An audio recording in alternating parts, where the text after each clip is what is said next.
In this video, pag-uusapan natin kung pwede ka nga bang magkaroon ng multiple TIN number. Also, paano ka na rin makakakuha ng TIN number kung sakaling wala ka pa. By the way, kung first time mo sa channel na to and gusto mo pa ng mga online tutorial videos katulad nito, please click the subscribe button. Kung wala ka pang TIN number, halimbawa nag-a-apply ka sa trabaho, fresh grad ka pa lang, o basically, alam mong wala ka talagang TIN number, pwede kang magkaroon ng TIN number at i-request yan online lang. Dito sa website ng BIR, that's orus.bir.gov.ph, maraming mga transaction dito kasama na ang pag-request ng TIN number. Halimbawa, pag nag-register ka o gumawa ka ng account dito as an individual, ipoprovide mo lang yung mga information na hinihingi dito. So, ang gagawin natin, i-accept lang to at click ang agree.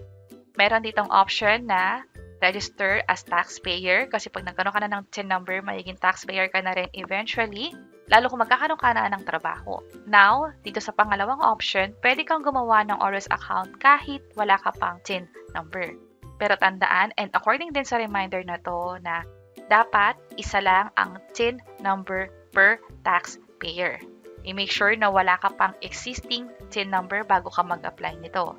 Or else, kapag meron kang more than one TIN number, magiging liable ka na sa batas na to at meron na yung penalty o bayad na 1,000 pesos for every extra TIN number na kinuha mo. Kapag kinlik na tong I agree, mamimili ka na rito ng dahilan kung bakit ka kukuha ng TIN number. Halimbawa, itong get TIN for Filipino citizen, pwedeng under EO98 or one-time taxpayer. Click natin yung OK, ipoprovide lang lahat na information na kailangan nila dito. At meron kaming ginawang hiwalay na tutorial video. Ito yung step-by-step guide. Paano ka nga ba makakakuha ng TIN number? At ipakita ko lang ulit na ito yung sinabi mismo sa website ng BIR. Again, it's a reminder na ang taxpayer ay dapat merong nag-iisang TIN number.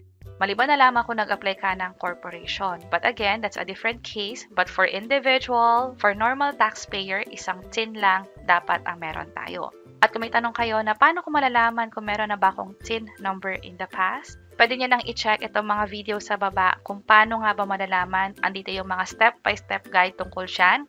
At kapag nalaman nyo nga na wala pa talaga kayong TIN number, proceed na kayo sa pag-request ng TIN number online lang din.